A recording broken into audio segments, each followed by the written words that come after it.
Well, Eran Lerman is a former foreign policy advisor to the Israeli Prime Minister and now a senior research associate at the Begin Sadat Center for Strategic Studies. He joins us in the studio now. Lovely to have you with us. Thanks so much for your company.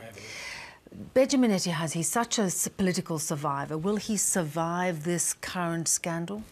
Well, he's right to say that he had a streak of remarkable foreign policy success, and he was using it as an argument for political survival. At the end of the day, it will depend on very arcane, legalistic aspects of the files under investigation. And I am not a legal expert. I would not presume to make a guess.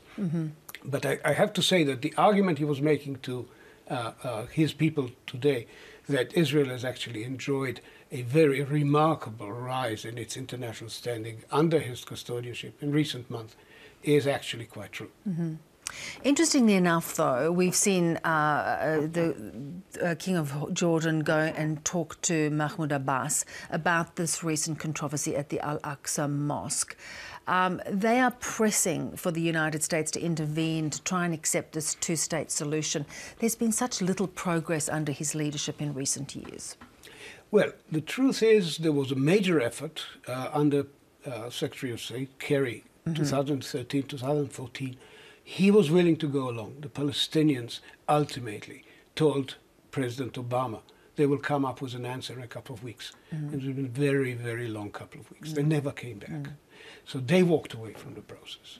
Now under Trump, maybe they have rid themselves of some of the fears that gripped them when they saw what happened to President Mubarak during the Obama administration. Maybe they're willing to move forward. And I think King Abdullah came to Ramallah to basically bolster Abbas in his determination to see what kind of work can be done with the Trump administration. And of course, Trump has said it's up to the two of them to talk together, even though he says he's the big deal maker. He doesn't seem to want to get his hands dirty. Do you think, what will bring the two sides together? Well, it's not just a question of getting his hands dirty. The delusion that some people entertain, including a few people in this country, that there can be an imposed solution, will take us nowhere. This has to be negotiated between the two sides. What the Americans can do, what others can do, is basically facilitate a negotiation. But a tough negotiation leading to better compromises for both sides on borders, on the status of Jerusalem, on security measures, on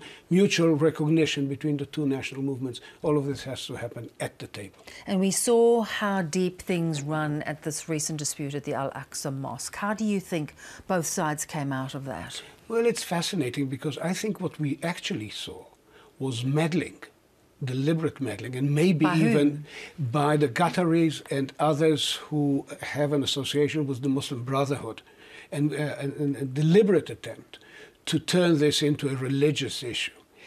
Neither the Palestinian Authority nor Jordan nor Israel had an interest in letting this happen, nor did Egypt and Saudi Arabia, and their silence was deafening. They were sending to the Palestinians a clear message. Don't be tempted by this effort by the Qataris to extricate themselves from the present trouble by shifting the focus of attention. So do you think you see this as a complete distraction by the Qataris? I think this was part of the story. There is a camp. I look at the game of camps. It's like the Game of Thrones, only it's not graced by cuddly dragons in the region. Not so cuddly dragons. and basically, this is one of the Islamist camps, the Muslim Brotherhood, Turkey, Qatar, and they were trying to stir up the trouble.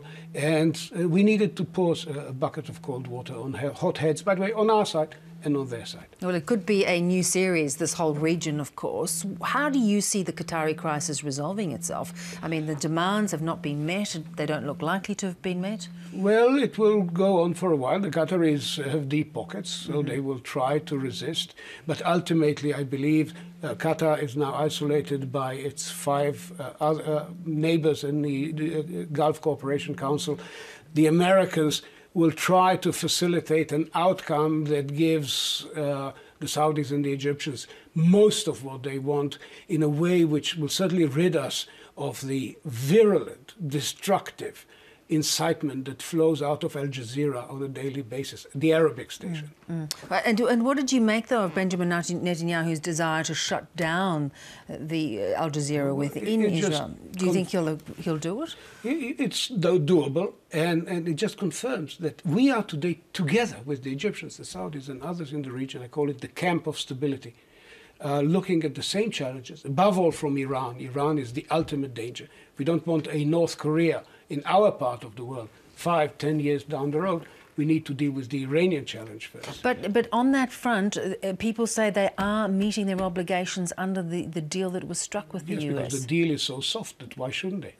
It will give them in a few years, the sunset clause is so relaxed that they will basically be free to do as they wish. So they have no reason to defy the deal as it is. It is a bad deal. Israel has been saying this loud and clear for a very long time. Lovely to have you with us. Well, if I may say something before I course. leave, I paid my respects at the shrine this afternoon. And this year, this autumn, will be marking 100 years of Beersheba, the light horse, and the liberation of our country from Ottoman rule. And 75 years since El Alamein. My mother was 14, writing her will in case Rommel comes in. And we know what we owe to the Australians and others who fought at El Alamein. It's a debt we cannot repay other than by remembrance. So I thought I couldn't go away without mentioning that. Well, thank you. And I think that is a bond that stays forever. Thank you so much for joining us.